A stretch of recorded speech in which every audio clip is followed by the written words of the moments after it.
여러분 기억하시죠? 제가 10년 전에 왔습니까? 제가 보니까 한 2년여 전에 왔다가 갔거든요. 사실은 이거 나와야 되는데 사모님 영상실에 제가 저 나왔네. 여러분 빌립보 교회는 여러분 아시는 분들 계시겠지만 사울이 선교사로 부름받고 이제 사울을 이렇게 선교사로 되도록 이끌어 준 분이 바나바입니다. 근데 바나바의 조카 생질이라는 이 마가가 선교지 가다 중간에 지가 젊은 날 집에 가버렸어요. 그러니까 이것 때문에 바나바하고 그 대선교사인 바나바하고 바울이 둘이가 사이가 틀어져요. 그래서 사이가 틀어진 정도가 아니라 사이가 갈라져서 바울의 남은 인생 동안 바나바의 말이 한마디도 안 나옵니다. 바나바도 그때 바울과 헤어지고 난 이후로 바나바는 그냥 자기 조카 마가를 데리고 구브로로 간 것 외에는 이제 더 이상 성경에 나오지 않거든요. 그런데 오늘 이렇게 갈라진 바울이 저 지도를 한번 봅시다. 저 지도를 보면 오늘 우리가 이제 여러분들이 보시던 터키라는 그 지역, 이쪽 지역을 그냥 영어로 아시아 마이너, 그리고 우리가 소아시아라 그래요. 그리고 터키에 가보신 분이 있지만 터키에 이렇게 바다 이렇게 채널이 있잖아요.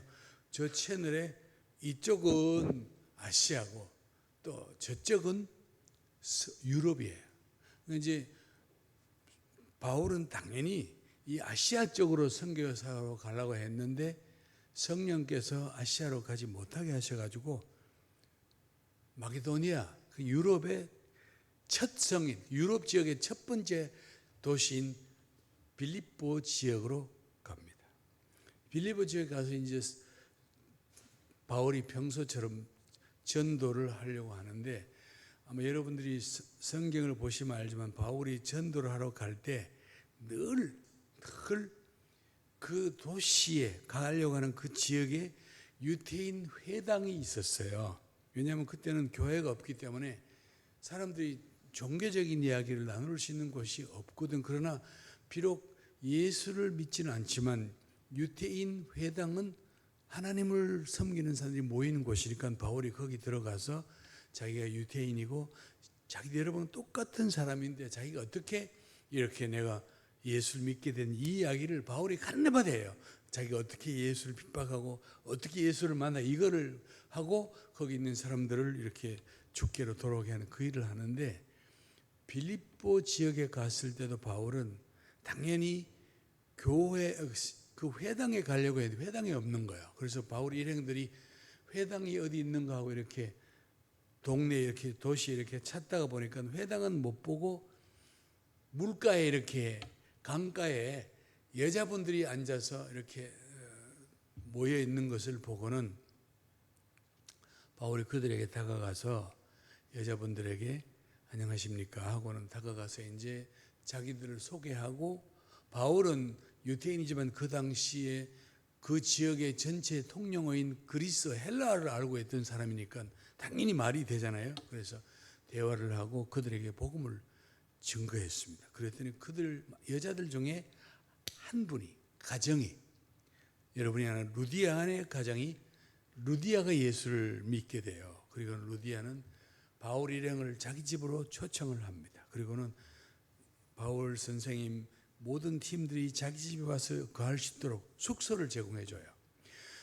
아마 루디아는 그 당시에 붉은색 옷에 물감을 들인 옷들을 이렇게 유통시키는 중요한 그 옷감, 우리 성경에는 자주장사 이렇게 되어 있는데 그냥 쉽게 말하면 그 붉은색 옷감 이것을 이렇게 요즘 말하면 딜러하는 그런 분이었던 것. 돈을 상당히 많이 벌었겠죠. 어쨌든 그렇게 루디아 집에서 시작된 교회가 빌립보 교회예요. 지금은 빌립보 교회가 저렇게 이 흔적만 남아 있어요. 빌립보 교회 흔적만. 그러니까 한때 굉장히 그래도 크게 발달했던 교회였던 건 맞습니다. 저게 이제 빌립보 교회인데, 어쨌든 오늘 바울이 지금 이 빌립보서를, 그러니까 빌립보서란 말은 바울이 빌립보 교회에 보낸 편지를 빌립보서라 그러잖아요. 바울이 옥중에 있으면서 편지를 4개를 썼는데 그 중에 하나가 에베소서, 또 하나가 빌립보서, 또 하나가 골로새서, 그 또 하나가 빌레몬서. 이 4개의 글을 썼는데, 바울이 이 성경 전체 중에 바울이 쓴 성경책이 66권 중에 14개가 있습니다. 그래서 바울은 참 특별한 사람이에요. 그러다 보니까 모슬렘들은 기독교를 바울 종교라 그래. 바울이 없었으면 기독교가 있었겠냐 이렇게까지 얘기를 해요. 기독교를 폄하하는 거죠. 어쨌든 간에 바울이 이 여러 개 글을 쓴 책들이 이제 이렇게 신약 성경에 묶어져 있는데, 그 많은 책들 중에 유독 빌립보서를 가만히 보시면 빌립보서에 바울이 표현한 표현들이 다른 데서 없는 표현이 있어요. 여러분, 똑같이 글을 쓰는데 내가 기분이 되게 좋고 내가 정말로 사랑하고 보고 싶은 사람들 글을 쓰는 거 하고 그냥 아무인데는 글을 쓰는 내용이 다른 거예요. 그렇지 않습니까? 내가 정말로 아끼고 사랑하는 사람에게 쓰면 표현도 그렇게 나와야 돼. 오늘 바울이 빌립보서를 쓰면서 바울이, 빌립보 교회가 완전한 교회는 아닙니다. 빌립보 교회도 문제가 좀 있었어요. 그런데 바울은 유독 빌립보서를 쓰면서 1장에 빌립보 교회에 대한 자기의 마음들을 여러 가지를 표현해요. 그러면서 이 1장 3절에 가면 빌립보 이렇게, 내가 빌립보 교회 성도 여러분들을 생각할 때마다 하나님께 감사해요. 생각할 때마다. 그리고 내가 간구할 때마다 여러분들을 위해서 기쁨으로 생각에는 그냥 빌립보 교회 생각하면 기쁜 거야. 어떤 경우는 고린도 교회 같은 경우는 바울이, 성경 보신 분 아시겠지만 고린도서를 쓰면서 바울은 굉장히 마음이 무거운 가운데 쓴 거예요. 막 속상은 있고, 고린도후서에 가면 바울이 막 너무나 속상해서 너희가 나를 선교사로 인정하지 않는다고 뭐 이렇게까지 막 우리 시기로 이렇게까지 글을 쓴 거예요. 그런데 빌립보 교회는 정말 처음에 내가 너희 무리를 생각할 때마다 하는 게 감사하고, 그렇게 하면서 그 다음 5절에 가면 이유가 설명이 되어 있는데, 그 이유가 뭔가 하니, 너희가 빌립보 교회 성도 여러분들이 나의 선교 사역 처음부터 지금까지 이제까지 복음을 위한 나의 일에 여러분들이 동참해 줬다는 거예요. 여러분, 이게 무슨 뜻입니까? 여러분들이 우리 이제 많은 분들이 나는 선교를 위해서 기도합니다 이렇게 하지만, 사실은 우리가 기도하면 내용을 잘 몰라요. 기도는 굉장히 중요하지만 실감을 선교에서 못할 때가 있어요. 오늘 바울은 자기의 마음들을 빌립보 교회에 표현하려고, 여러분들을 생각해 너무 기쁘고 여러분들은 늘 내 마음이 있대요. 여러분, 그 무슨 뜻인지 아시죠? 사랑하는 사람들은 마음이 있어야 돼요. 자녀들인데 내 마음이 없으면 그건 사랑하는 자녀가 아니에요. 부부인데 자기 남편이 있는지, 아내가 이제 생각도 안 하고 사는 부부는 좀 사랑이시겠죠. 생각해야 돼요. 바울이 지금 그 얘기를 하는 거예요. 그리고 그 다음 보면 바울이요, 8절에 가면 내가 빌립보 교회 여러분들을 예수 그리스도의 심장으로 여러분들을 얼마나 사랑하는지 하나님이 여러분 그거 쉬운 말 아니잖아요. 하나님이 내 증인이라. 하나님이 모든 걸 아시는 하나님 앞에 여러분들이 정말 하나님 내 마음을 아시면, 이 말을 우리가 쓸 때 있잖아요. 바울이 그 얘기하는 거예요. 하나님이 내 증인이래요. 내가 너희를 얼마나 사모하는지, 내가 여러분들 얼마나 보고 싶어 하는지 하나님이 내 증인이라고. 여러분, 왜 이런 말을 썼을까? 바울이 도대체 빌립보 교회가 뭘 어떻게 했길래 바울이 여러 교회들 중에 빌립보 교회만 유독 이런 표현을 많이 썼을까요? 성경을 보면요, 빌립보 사람들아 너희도 알거니와 복음의 시초에, 바울이 이제 선교사 돼가지고 유럽 선교를 하는 그 시초에 마게도니아로 향하여 떠날 때에 바울이 이제 선교사로 갈 때 나의 하는 일, 내가 선교를 하는 일에 도왔던 교회는 빌립보 교회밖에 없다는 거예요. 내가 좀 쉽게 좀 설명해서, 빌립보 사람들아 너희도 알거니와 내가 나의 선교척이 내가 마게도니아 선교로 떠날 때에 나를 위한 선교의 후원을 해준 교회가 여러분밖에 없었다는 거예요. 이제 후원이 나옵니다. 바울이 이 빌립보 교회하고 어떤 관계인지를 설명한 후원이라 말이 나와요. 내가 데살로니가 빌립보 떠나서 마게도니아 가서 옆으로 데살로니가에 갔을 때도, 데살로니가 선교할 때도 너희가 나에게 한 번뿐 아니라 두 번씩이나 선교비를 보내. 요즘은 뭐 선교사들에게 매월 후원하지만 그때는 그래도 그런 제도가 없으니까 갈 때 한번 후원하던 거 그러지. 빌립보 교회가 바울에게 두 번씩이나 선교비를 보냈다. 나의 쓸 것을 보냈다는 거예요. 그러면서 이제 4장에 딱 넘어가면요, 바울이 자기가 너무 지금 기쁜데 자기가 기뻐하는 이유를 설명해. 내가 왜 지금 기쁜지 이런 거예요. 처음에는 이렇게 빌립보 교회 바울을 후원을 하고 막 마게도니아에 있을 때도 이렇게 후원 선교비를 보내고 그랬는데, 아마 우리가 모르긴 하지만 짐작하거늘 이 빌립보 교회가 한동안 바울 선교비에 대한 후원하는 것을 조금 잊고 있었던 것 같아요. 그런데 빌립보 교회가 바울이 로마 감옥에 있을 때 선교비만 후원한 게 아니라 자기 교회의 성도 중에 아주 유능한 젊은 남자 한 분, 그 이름이 에바브로디도라는 사람이에요. 이거 뒤에 나오는 디도가 다른 사람입니다. 디도서 그하고는 다른 사람이고, 에바브로디도라는 사람을 바울이는 로마 감옥에 보내요. 선교비를 들려가지고 보내면서 갖다 주고 와라, 그게 아니고 에바브로디도 보고 거기 가서 바울 선교사님 가까운 데에 있으면서 감옥을 방문하고 필요한 것을 계속 사서 넣어줘라. 옷이 필요하면 옷 넣어주고 음식, 이거를 옥바라지에서 보낸 거예요. 그러니까 이제 이 사람을 통해서 이야기를 들은 것 같아요. 바울 선생님, 빌립보 교회가 한동안 이렇게 못하다가 지금 다시 바울 선생 선교사님을 생각하는 마음이 다시 일어났는데, 그게 뭔고 하니 후원을 하다가 못한 거예요. 그래서 지금 다시 후원할 계획을 세웠다는 걸 바울이 들은 것 같아요. 그러니까 바울이 저렇게 기뻐하는데, 그 다음 가면 바울이 이렇게 말해요. 내가 이 소식을 듣고 이렇게 기뻐하는 이유는 빌립보 교회 여러분들이 다시 나를 위해서 후원한다니, 내가 안 그래도 내가 돈이 없어서 고생했는데 마침 어떻게 이렇게 이래서 기뻐한다는 게 아니란 거야.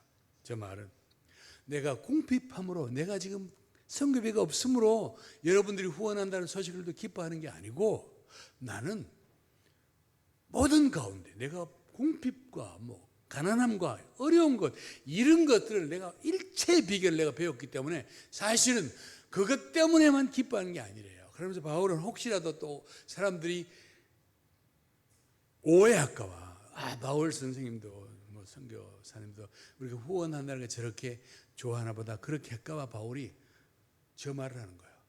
내게 능력 주시는 자 안에서 나는 모든 것을 할 수. 이 말은 내게 선교비가 있든 없든, 내 여건이 어렵든 안 어렵든, 내게 능력을 주시는 예수 그리스도가 계시는 한 나는 모든 것을 할 수 있다는 거예요. 여러분들이 설사 내게 선교비를 안 보낸다고 해도 나는 그것 때문에 내가 선교를 못하고, 그게 아니래요.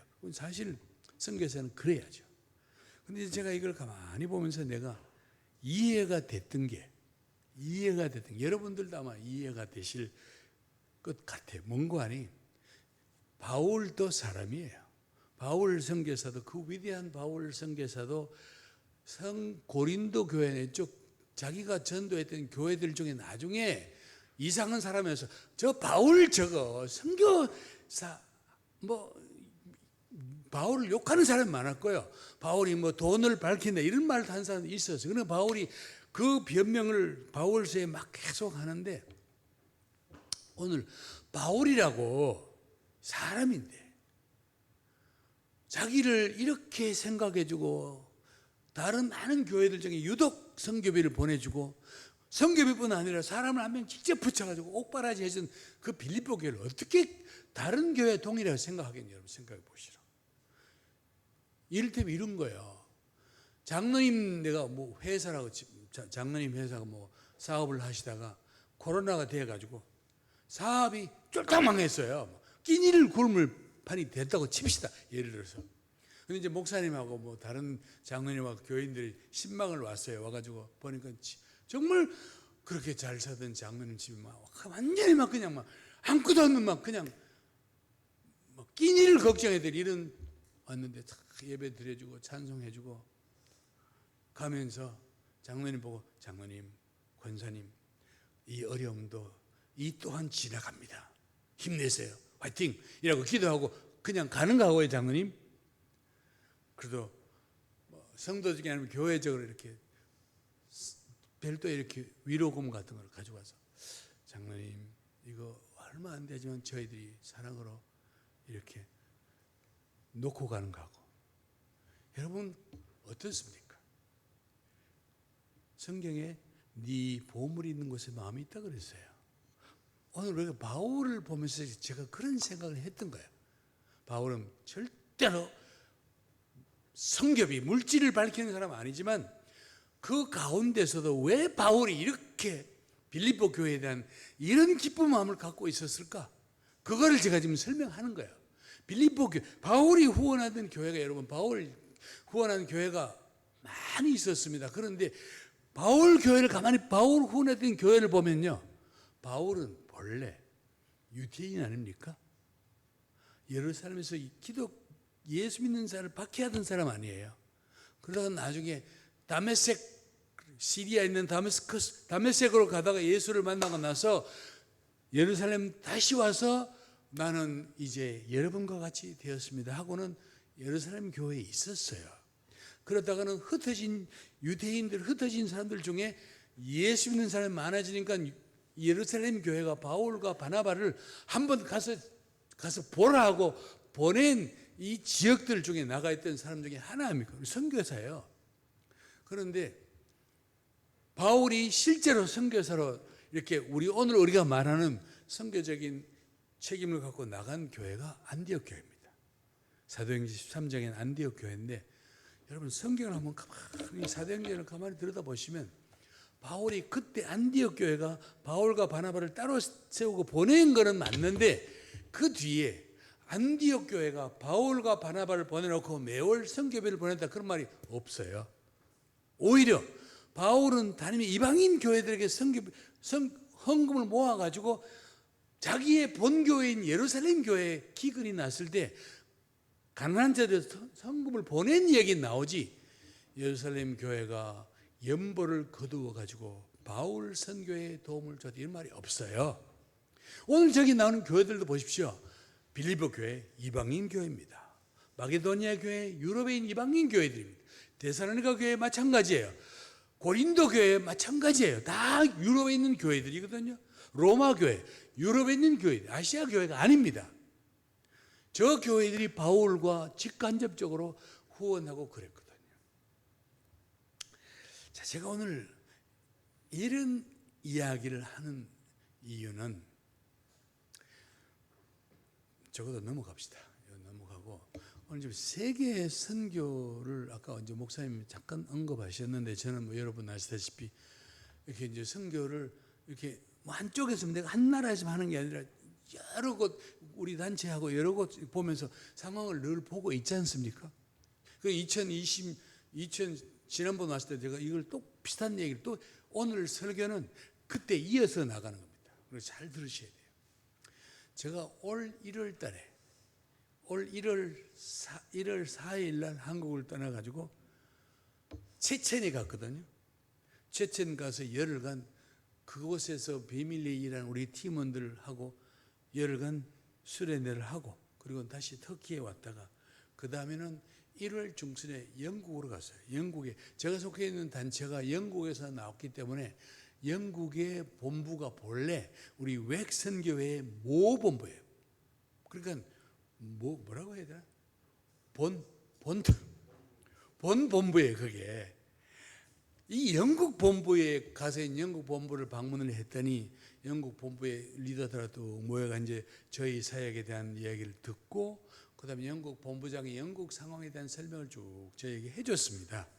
그런데 그때 저는 그동안 몇 년간 안 갔기 때문에 영국 사정을 잘은 몰랐고 대충 이럴 거다 짐작만 했지 사정을 잘 몰랐어요. 이번에 갔더니 영국 본부장이 저에게 보여준 통계가 1998년도 한국이 저희가 아프리카에 들어올 때 그때입니다. 그때 영국 사람으로 우리 웩이라는 선교단체 일하는 사람이 540명이 있었어요. 그런데 20년 정도가 지났거든요. 20년 정도가 지난 2023년도에 올해죠, 올해. 지금 현재 영국 본부, 영국 출신 사람들 중에 우리 단체에 몇 명이 있느냐 하는 통계를 보여줬습니다. 220명이 소속 선교사예요. 그리고 그분 말이 220명 중에 100명이 조금 안 되는 사람이 선교지. 현지에, 넷 넘버, 현지에 가 있는 거예요. 나머지 한 120-30명은 본국에서 지금 은퇴를 했거나 본부 사역을 하고 있는 사람들이에요. 오늘 우리가 이런 사역을, 이런 상황을 가만히 들여다보니 한국은, 제가 지난번에 한국 내가 이제 좀 막연하게 한국 저렇게 줄어가면 그만 했는데 작년 말에 작년 초구나 한국 선교의 구체적인 통계가 나왔어요. 그게 뭔고 하니? 이 선교가 쭉 올라가다가 거의 한 3만 명 가까이 갔다가 갑자기 줄어들었는데 저 줄어든 횟수를 보면 꼭 20년부터 줄어든 것 같은데 여러분 저거 20년 코로나 때문에 준 것은 아닙니다. 왜냐하면요 코로나로 선교사들이 선교지다 본국에 들어왔다가 해서 그 사람이 선교사 신분이 없어진 게 아니에요. 여전히 선교사로서 지금 일시적으로 본국에 와 있는 거예요. 그러니까 통계는 여전히 선교사 통계로 잡혀 있어요. 저 수치는 우리가 근본적으로 숫자가 줄었다는 거예요. 선교사 숫자가. 그러면서 앞으로 한국 선교사 숫자는 줄어들게 되어 있습니다. 제가 이유를 설명하겠습니다. 왜냐하면요, 저 통계를 보시면 적어도 이제 최근에 나온 정확한 구체적인 통계입니다. 한국에서 파송된 장기 선교사들의 나이, 연령. 저거를 가만히 보면 그래도 선교사들이 가장 활발하게 일할 때가 20대, 30대입니다. 그건 맞습니다. 언어를 배울 때도 그때 배워야 돼요. 그거 지나면 이미 머리가 우리 인간의 브레인이 40대 넘어가면 기억력이 없어져요. 근데 20대, 30대 선교사들 통계가 전체 숫자의 8%밖에 안 되는 거예요. 100명 중에 8명만 20대. 더구나 20대는 더 없는 거예요. 제가 속해 있는 웩선교단체는 한국에서 하는 단체들, 국제선교단체들 중에 선교사를 가장 많이 뽑는 단체로 알려져요. 다른 선교단체는 1년에 한 2명 뽑을 때 우리는 30명, 40명 이렇게 새로운 선교사를 뽑아들이는 그런 단체였거든요. 그런데 지난 3년 반 동안 한국에서 들어온 선교사들, 우리 단체로 들어온 선교사 중에 20대는 권사님 몇 명쯤 될까요? 20대는 한 명도 없는 거예요. 한 명도 못 뽑았어요. 30대 2명, 50대, 심지어 60대 은퇴한 이런 분들이 줄어드는 거예요. 저 통계를 보면 만약에 여러분 이게 뒤에 있는 50대 60대 저분들이 저희같이 나이가 많아서 은퇴하고 나면 그 다음 새로운 사람이 들어와야 될 거 아니에요. 없는 거잖아. 그러면 어떤 그림이 나오느냐, 꼭 이런 그림이 나와요. 아까 영국, 유럽처럼 딱 저런 그림이 나와요. 앞으로 10년 정도 지나가면요. 이렇게 계속하면 여러분 이렇게 상상을 하면 현실을 보시라고요. 요즘 한국이 인구 절벽이라며 이해하시죠? 아마 젊은 사람들은 진짜 실감을 못하는 것 같아요. 그것 좀 나는 그게 무서운 거예요. 아니 앞으로 아기도 안 놓고 젊은 사람이 없어 앞으로 30년 지나면 누가 자기들을 돌볼 건데?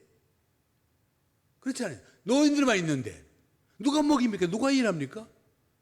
그러면 그때 원하지 않던 여기 청년들 잘 들으세요. 여러분 문제, 우리는 지나가는 세대거든요. 여러분의 문제거든요. 아기를 안 놓으면 여러분이 어른데 누가 돌봐주는데? 국가에서 먹여줍니까? 똑같은 현상이 성교계에도 있는 거예요. 교회에 젊은이가 없어지니 선교사들이 없는 거예요. 기독교를 예수를 믿는 젊은이 숫자가 줄어드니 자연스럽게 선교사가 없는 겁니다. 우리가 이런 상황을 놓고 가만히 보면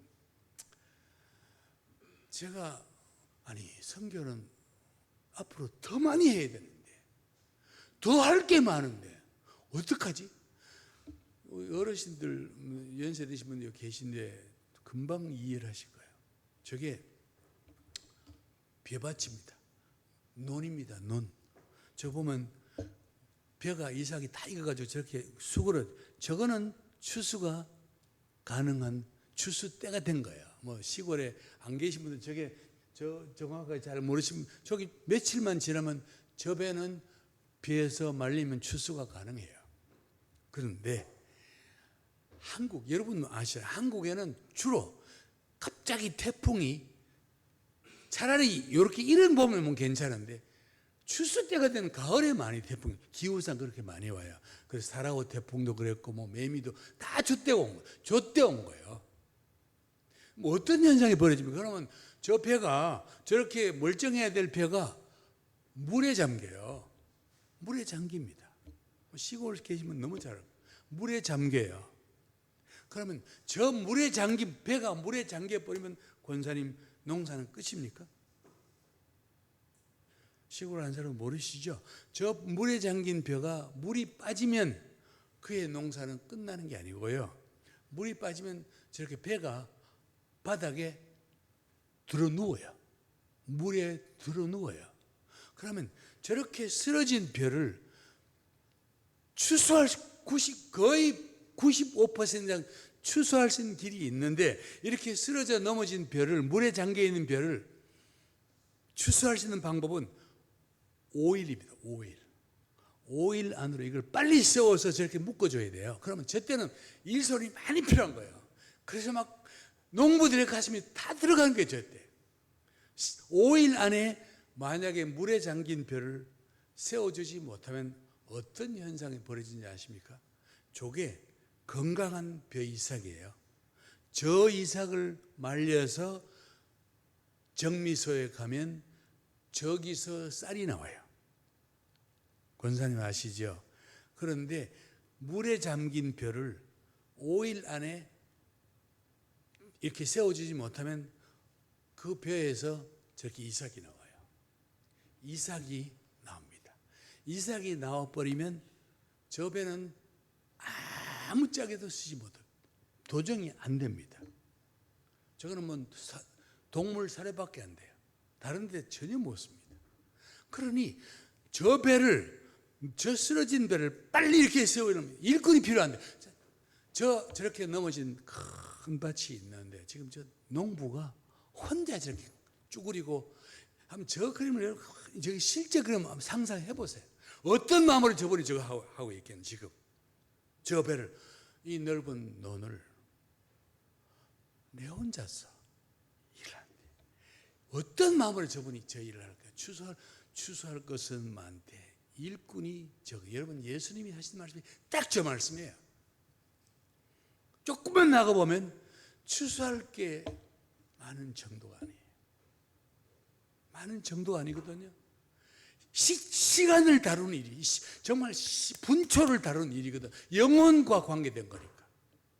예수님이 저 말을 추수할 것은 많은데 일꾼이 빨리 추수한 일꾼들이 와가지고 달려들어가 저렇게 빨리 세워주고 그래야 벼가 추수가 그나마 할 텐데 일꾼이 없으니 저 혼자서, 저 사람 저 넓은 밭 혼자서 일꾼이 없으니 내가 1년 동안 지어놓은 이 농사를 고스란히 버리는 거예요. 오늘 여러분 성경을 보실 때 내가 저 그림을 보여드린 이유는 좀 실감나게 보시라고 얘기하는 거예요.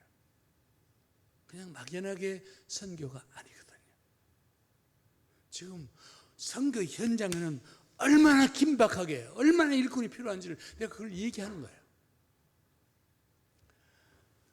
저 그림은 한 15년 전 제 사진입니다. 권사님 믿어지십니까? 15년 전에 제가 저랬어요. 근데 이제 제가 선교사로 한국을 딱 떠난 것이 1984년도예요.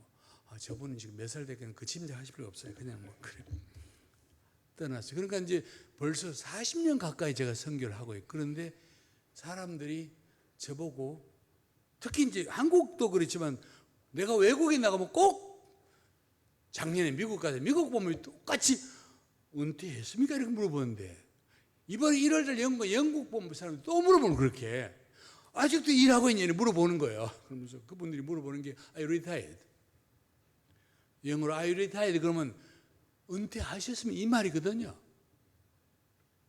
그래서 내가 그 말을 가만히 듣고 생각하니까, 나는 지금 아까 우리 목사님 말씀하신 것처럼 1년에 3분의 1을 밖으로 지금 놀러 다니는 게 아니고, 정말 우리 좀 그냥 우리 흔히 쓰는 말 죽을 둥 살둥 다니는 거야. 은퇴하셨다 물어봐서 내가 어떻게 하면 저들에게 내가 좀 실감나게 설명할까. 그래서 뭐 여러분들이 많이 들어보셨지만, 그렇지, 메이커가 병국 보인 타이어예요. 저기 타이어. 그래서 타이어가 하도 많이 달려가지고 저 타이어가 딱 따라서, 저 타이어는 못 써요. 저런 타이어였으면 비 오면 그게 미끄러져서 사고 나요. 제가 그러면서 사람 물어보면 제가 타이어가 너무 따라서 내가 일을 못하는 거는 현실적으로 맞는데, 제가 저 정도만 돼서도 내가 충분히 일을 할 수 있는데 지금은 저렇게처럼 됐다고 하면 생각해 보세요. 제가 얘기를 해요. 아니, 지금 일할 것이 많으니 그래서 내가 은퇴를 해야 되는데 은퇴를 못하고, 그 대신 내가, 왜냐, 이런 상황이니까, 선교 상황이 지금 저러니까 선교사를 더 뽑아야 되는 거예요. 그래서 내가 타이어 가게 가서 새 타이어를 한 개 사왔습니다. 그래가지고 저 새 타이어를 차에다가 갈아 끼워서 리타이어라고도 합니다. 체인지도 타이어도 하지만 리타이어도 되거든요. 그래서 타이어를 새로 갖다 붙여가지고, 어제 여기 왔는데 목사님이 내보고 선교사님 차가 무슨 차입니까? 그래서 내가 목사님께 내 차는 포르쉐입니다. 포르쉐고 이름이 뒤에 현대라고 붙어야 되겠어요. 근데 목사님 알아차렸어요. 포르쉐가 아니라 현대 소나타 오래된 차를 가져왔는데, 저 차에다가 이제 저 타이어를 갈고는, 비록 우리가 늙었지만, 우리가 나이가 많지만 달려야 돼요. 그냥 저거는 지금 스피드로 뭐 그냥 뚜껑 없는 차 타고 놀러 다니는 게 아니라, 우리는 달려야 하는데 왜 달립니까? 선교 동원해서 달리는 거예요. 그래서 제가 올 1월부터 아까 그랬죠, 체첸 갔죠, 터키 갔죠, 영국 갔죠, 인도네시아 갔죠, 필리핀 갔죠, 베트남 갔어요. 지난 수요일 날 들어왔습니다. 제가 지난 5월 22일 날 한국을 떠나가지고 5월 22일, 23일 날 떠나서 6월 7일 들어올 때까지 베트남 하노이, 다낭, 광야이, 달랏, 호치민, 이 5개 도시를 비행기를 내가 몇 번 탔죠? 딱 2주일 동안 내가 이 베트남에서 신학교와 교회들에게 내가 몇 번 메시지를 전했는지 아십니까? 28번을. 한번 계산해 보세요. 이게 초인적이지 않은지. 내가 왜 저러고 다니죠? 현장에 있지 않으면 이해를 못 하시는 거예요. 지금 우리가 지금 이렇게 그냥 우리 앞에만 지금 우리에게 이것만 들여다보고 있을 때가 아니거든요. 우리가 저 팀을 만들어가 내가 지난번 우리 팀 얘기를 여기 와서 했잖아요. 지난번 왔을 때 제가 그래서 오늘 저기 이어진다는 말이 그 말이에요. 오늘 내가 다른 각도에서 저 얘기를 하려고 저거 지난번 했던 그림들 혹시 여러분들이 잊어버릴까봐 제가 다시 기억하게 하시려고 저거 그림 가져왔어요. 저게 인도거든요. 인도는 여러분 아시다시피 지금 세계 인구가 세계 모든 나라 중에 국민 인구가 가장 많은 나라가 인도예요. 저는 진작부터 몇 년 전부터 인도가 가장 많다고 그랬는데 중국이 많다고 그래서 근데 지금 인도는 중국보다 훨씬 통계가 인도가 훨씬 많습니다. 저게 인도의 본토예요. 저게 인도 본토입니다. 그리고 저희가 가는 곳은 인도는 인도인데 동북 쪽에 붙어 있는 또 다른 인도예요. 여러분 아시다시피 인도 사람들은 보면 저렇게 생겼어요. 저게 아마 전형적인 인도 사람들의 얼굴이에요. 똑똑합니다. 인도 사람들요. 인구도 많지만 저희가 가는 동북 인도 사람들은 저런 얼굴이 아니고 저렇게 생겼어요. 얼핏 보면 피부가 조금보다 까맣지만 우리하고 거의 똑같이 생겼어요. 특별히 어떤 지역 가면 사람들이 그냥 한국 사람과 전혀 요즘은 한류 때문에 패션도 음식도 아이고 여러분 동북 인도 가보시면 여러분 깜짝 놀랍니다. 제가 저 시골 조그만 도시에 갔는데 글쎄 우리가 온다고 거기 있는 팀들이 된장찌개를 끓여놨더라고요. 아니 된장찌개를 흉내인 줄 알고 내가 된장은 어디서 구했습니까? 동네 조그만 마트에서 구했대요. 고추장은 거기서 구했대요. 깻잎도 나왔어. 김도 나왔어요. 라면은 말할 것도 없고 우리가 혹시 다닐 때 이거 막 먹고 싶어가 봉지라면 가지고 봉지라면 다 팔더라고. 그래서 누가 된장찌개를 끓였냐? 그랬더니 현지 자매가 인터넷 들어가서 그거 보고 그랬는데 맛도 한국보다 더 맛있었더라고요. 안 가보시면 이해가 안 돼요, 여러분. 어쨌든 저곳에 이제 저희가 동원하러 간다 그랬죠. 저 4개 주 나갈랜드, 마니푸르, 미조람, 메갈라야 4개 우리나라 지금 4개 그 지방 전라도 또 중청도 이렇게 이제 그 주에 동네 4개 도에 우리가 이제 가서 선교 동원하러 가는데 지난번 이 그림 보여드리니까 이제 이해를 하실 거예요. 저 산꼭대기 있는 교회 선교 동원하러 가는데 길이 멀고 험하다고 그랬고 저 높은 곳까지 올라가서 자 산꼭대기 올라가면 저 산꼭대기 뭐가 있다 그랬죠? 그때 권사님 기억나십니까? 산꼭대기 뭐가 있다고 그랬죠? 제가 뭐 찾으러 간다 그랬죠? 왜 저 높은 산에 올라간다 그랬죠? 지금 이곳은 해발 1851m면요 우리나라 지리산 정상과 거의 똑같습니다. 전 지리산 정상 못 가봤거든요. 지리산 꼭대기와 설악산보다 훨씬 높고요. 지리산 꼭대기하고 똑같은 높이입니다. 저 높은 곳에 뭐가 있는지 아십니까? 교회가 하나 있어요. 그래서 저 교회가 좌석이 몇 개인지 아십니까? 제가 지난 금요일 날 부산에 있는 수영로 교회에 거기 이제 금요 집회가 있어요. 그러면 사람이 꽉 2층가 전 꽉 찼어. 내가 지금 이게 몇 석입니까? 그래서 4,500석이래. 그 기도회 하러 오는 분도 참 대단했지만 어쨌든 4,500석이 정말 커 보였거든요. 그런데 저 교회는 몇 석인지 아십니까? 9,000석입니다. 수영로 교회 그 본당의 2배예요. 여기 있는 사랑의 교회는 6,500석입니다. 그러니까 저 산꼭대기에 있는 거예요. 동네가 전체 도시의 95%가 침례교인들이에요. 이 동네 전체 교인들의 95%가 해발 1543m 높이입니다. 그럼 저기 어디죠? 설악산 대청봉 보다 더 넘나? 하여튼 비슷하네. 그 도시에 있는 산 위에 있는 도시입니다. 여러분 그 교회 성가대 한번 보시라고 제가 예전에 오늘 성가대 몇 명 안 되던 성가대 참 노래 잘하시네. 몇 명이 안 되도 아주 소리가 한 30명 이상 소리가 멋있었어요. 어쨌든 저 상위에는 여러분 저게 사람이 사는 도시 같습니다. 장난한 것 같습니다. 적어도 한 몇십만 명이 사는 도시입니다. 저 높이가 1,400m 꼭대기 있는 도시예요. 우리하고 다릅니까? 저기는 우리보다 더 보수적이야. 남자들 다 정장 입고 나옵니다. 넥타이하고 주일 예배들 명찰 달고 와요.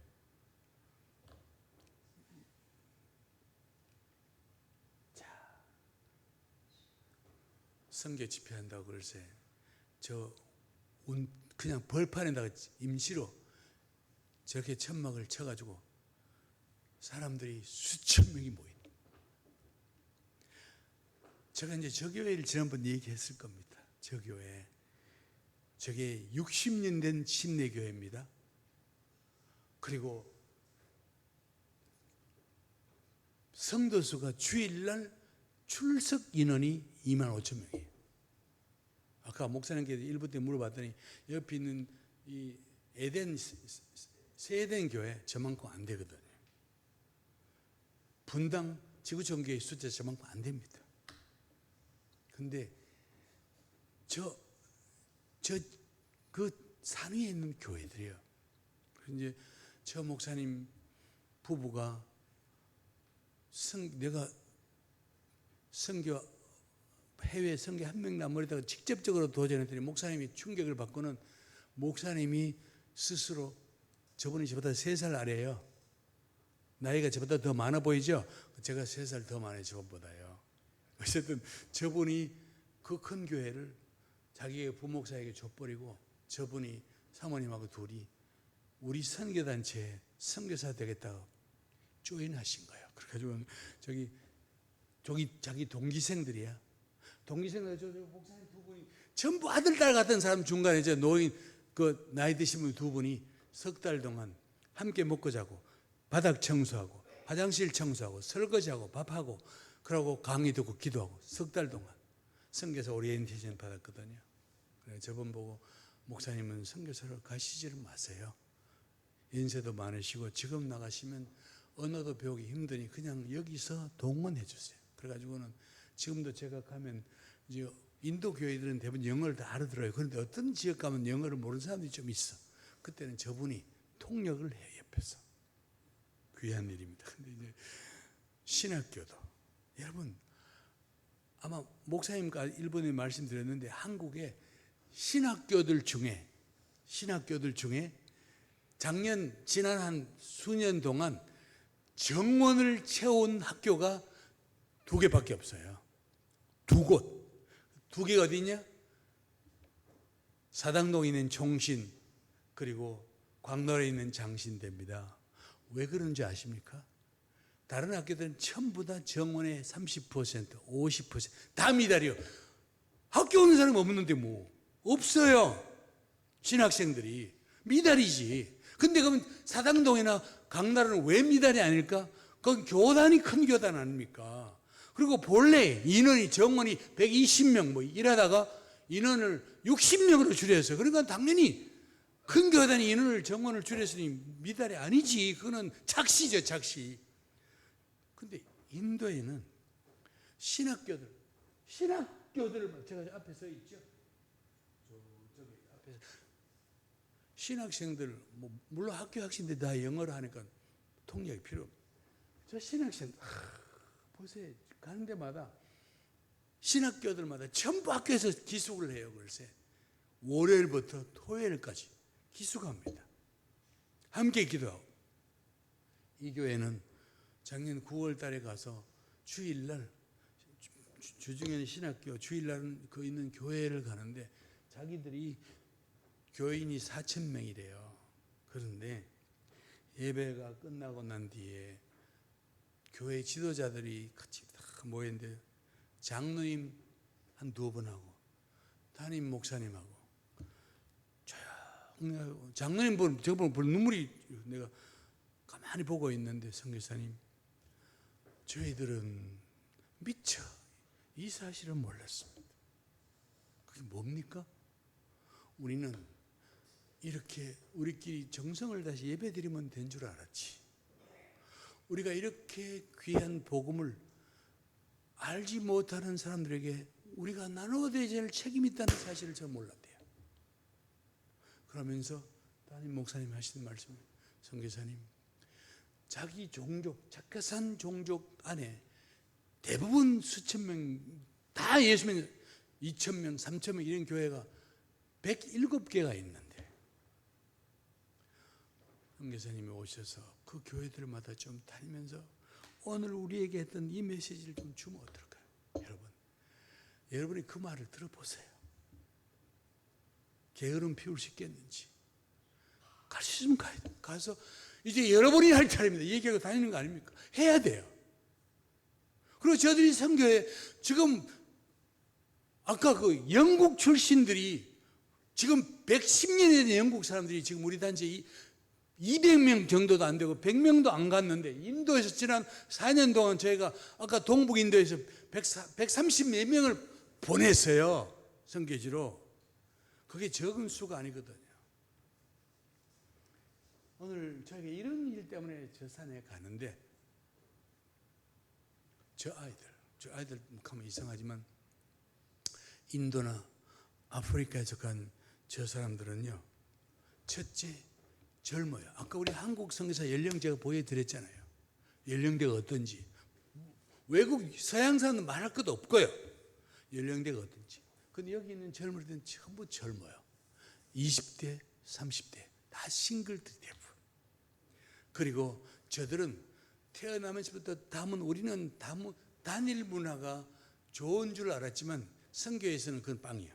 안 좋은 거예요. 단일 문화, 다문화 속에서 우리가 경험을 했었어야 돼요. 선교사 되려면. 쟤들은 태어나면서부터 다문화예요. 그리고 저 사람들은요. 태어나면서부터 기본적으로 4개 말을 써요. 영어는 학교에서 공부하는 공용어입니다. 힌두교는 힌디는 인도 사람이 쓰는 언어예요. 자기 종족 나가 스테이트에서는 스테이트 나가 언어가 있어요. 그리고 자기 동네 자기 순수한 자기 종족만 쓰는 나가 폼 나가면 폼 나가 또 파이테이면 파이테이 이렇게 이제 나가도 여러 가지 있는데 나가 종족 중에 자기 기본적으로 4개를 써요. 그러니까 어디 가면 말을 빨리 배워. 이 브레인 이 사람의 두뇌가 한 개만 언어를 배웠던 거하고 여러 개하고 차이가 많이 나요. 어릴 때부터 여러 가지 말을 들었던 사람 다른 나라보다 빨리 배워. 어쨌든 비용도 적게 들어요. 그리고 이들이 주로 가는 데가 그동안 우리가 선교사들이 선교단체가 전통적으로 우리가 전략적으로 해서 보냈던 중앙아시아, 카자흐스탄, 탄탄나 중앙아시아, 그리고 중동 지역, 그리고 서남아시아, 그리고 동아시아, 동남아시아, 아프리카같이 우리가 흔히 말하는 전략적인 그 지역으로만 가는 거예요. 근데 이게 많이 보내다 보니 우리가 한 가지 난관이기보다는 이게 현실적인 문제가 하나 딱 부딪힌 거예요. 그게 뭔가 하니? 선교비 문제예요. 선교비.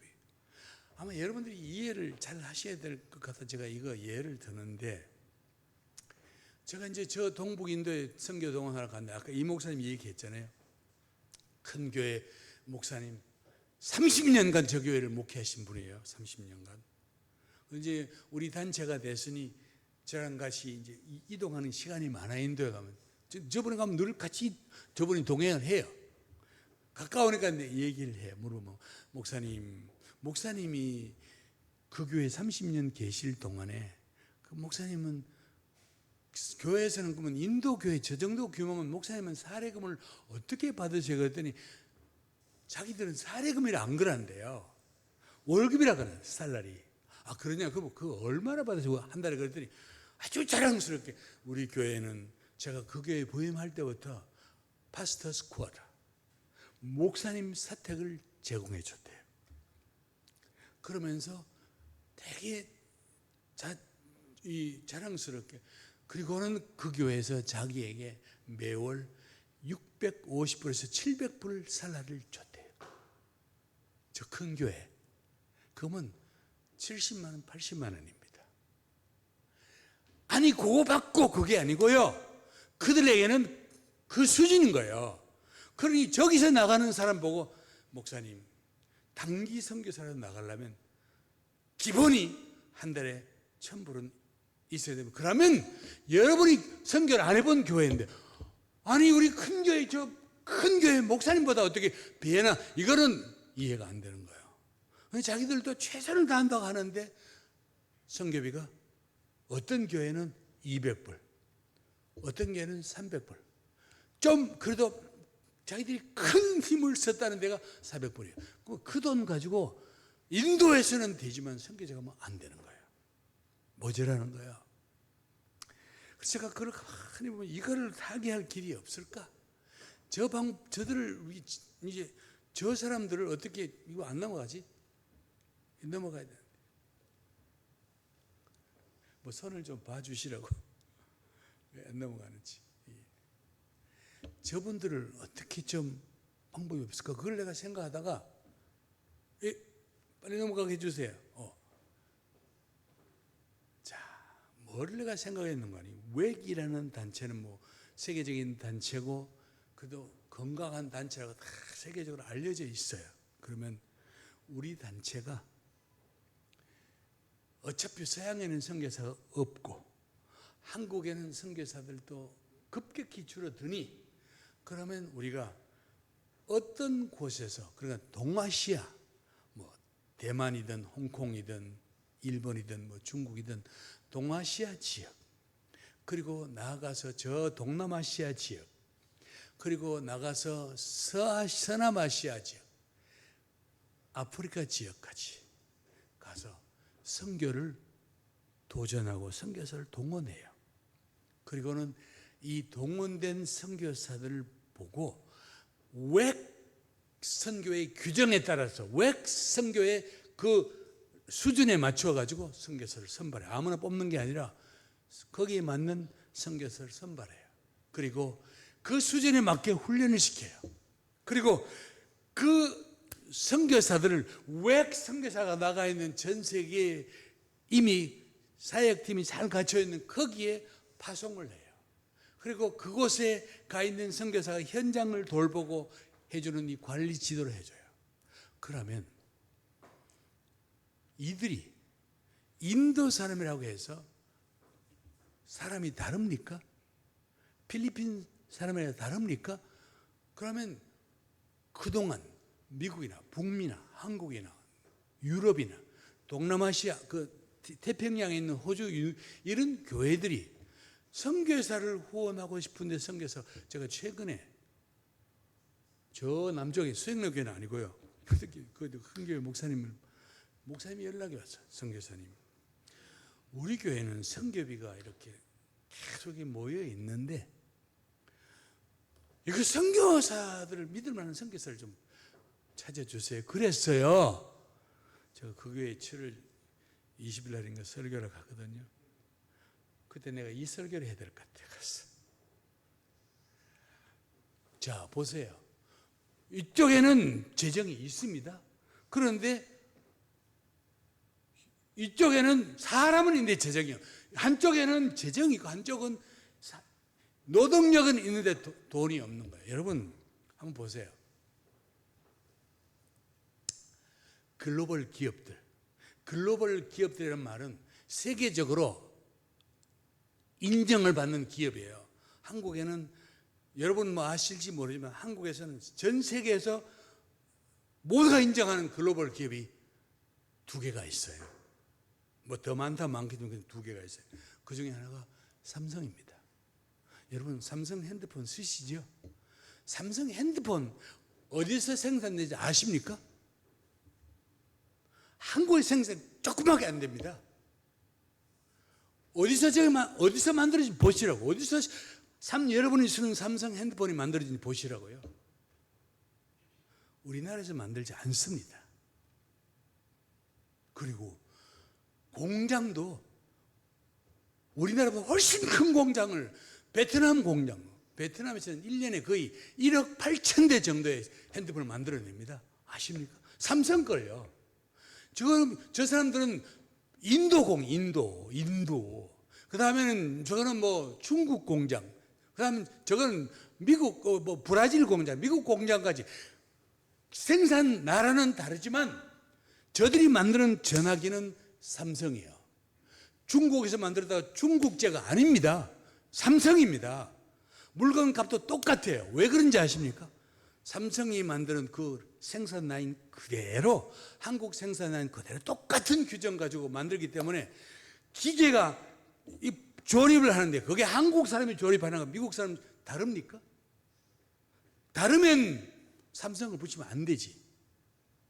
똑같은 삼성이에요.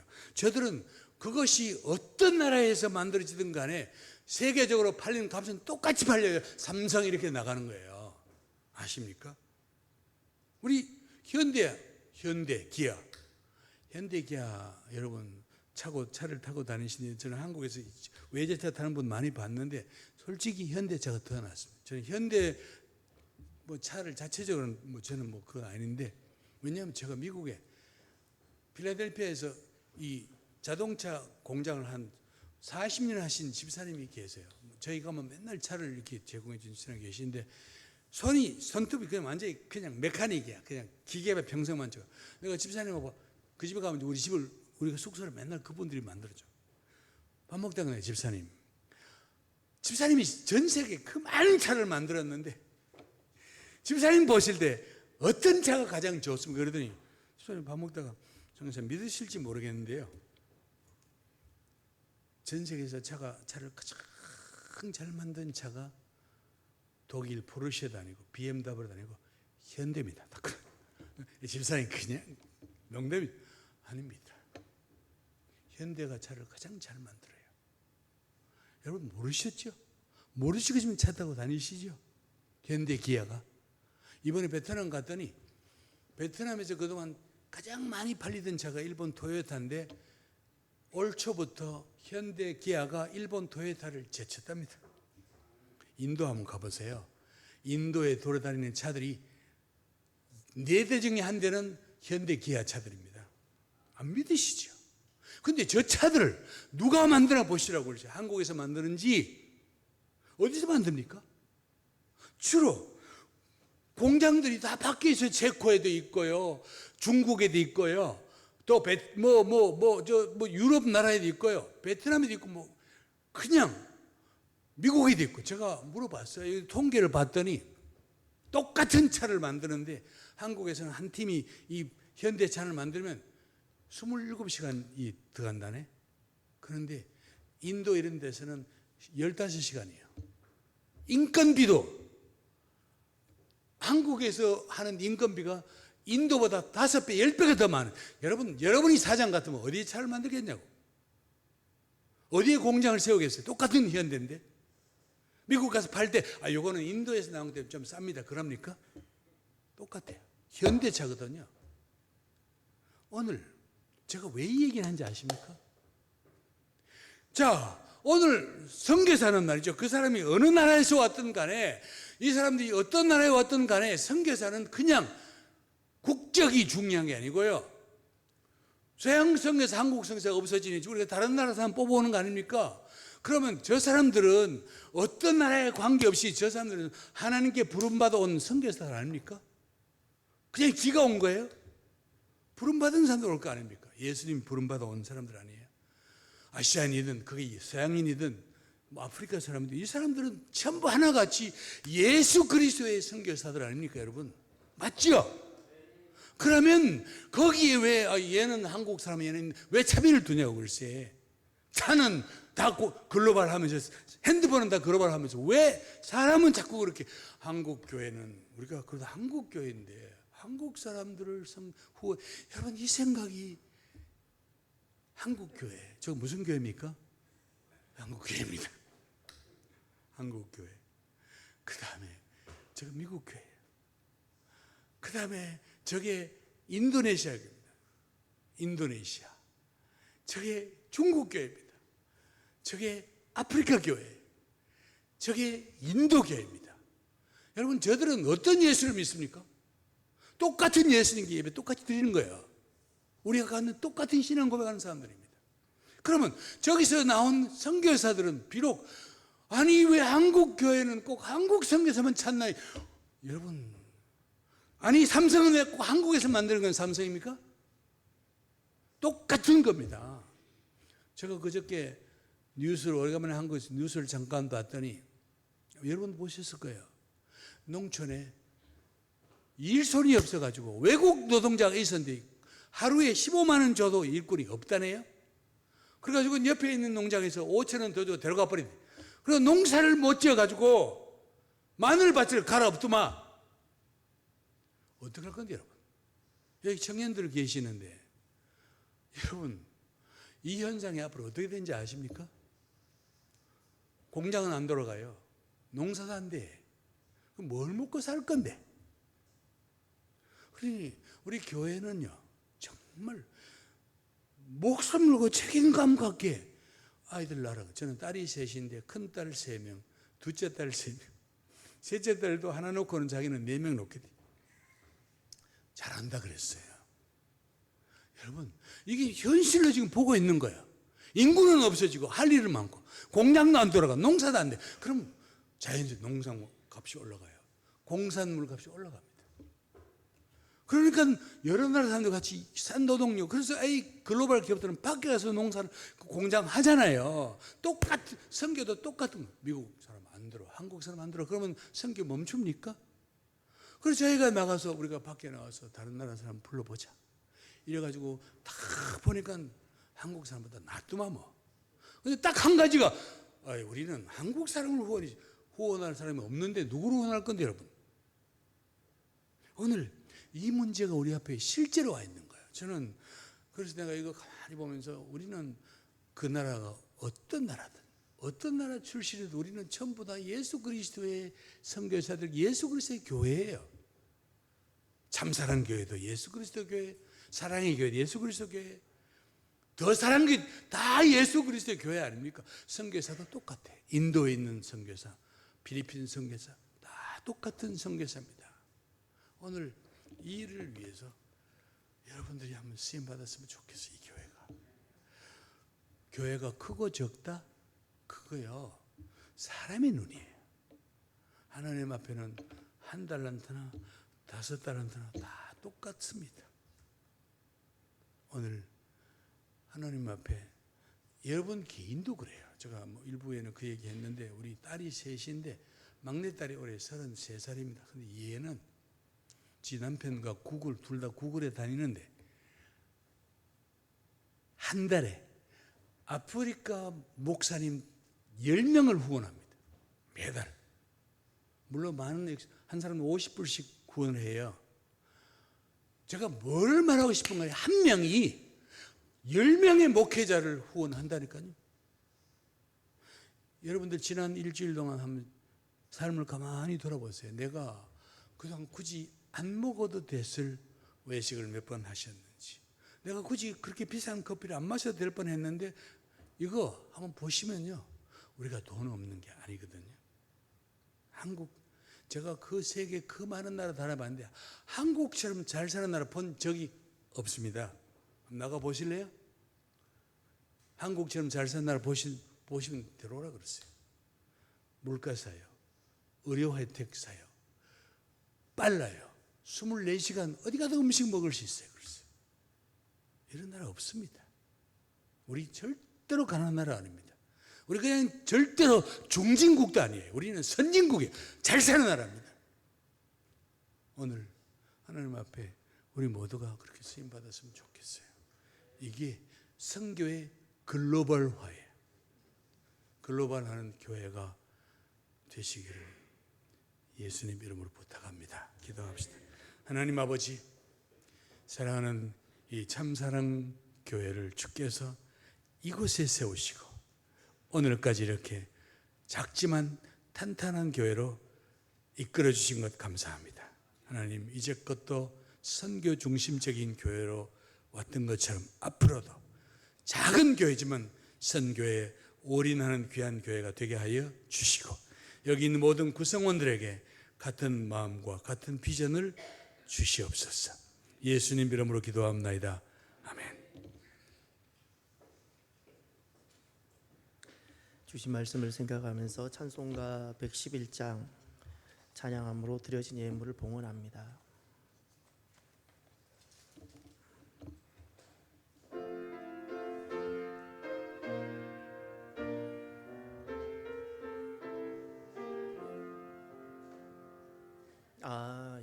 죄송합니다. 오늘 봉헌송이 있었습니다. 오늘은 국내 성지순례 1코스 팀에서 준비한 찬양을 주님께 드림으로 드려진 예물을 봉헌하겠습니다.